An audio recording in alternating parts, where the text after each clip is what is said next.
আমি রাজাকার নই। সুতরাং আমাকে যারা রাজাকার বলবে তারা পিতৃ পরিচয়হীন অবৈধ সন্তান।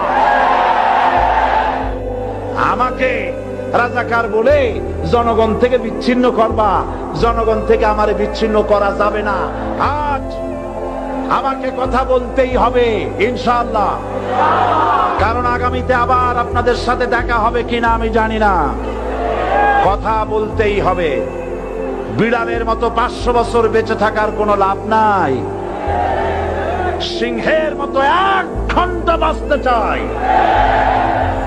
আমি দেখতে পাচ্ছি বাংলাদেশের ভাগ্য আকাশে উত্তর গগনে কালো মেঘ জমা হয়েছে।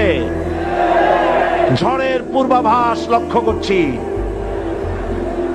যদি মোকাবেলা করতে না পারেন সক্ষম ভাবে, এমন অন্ধকার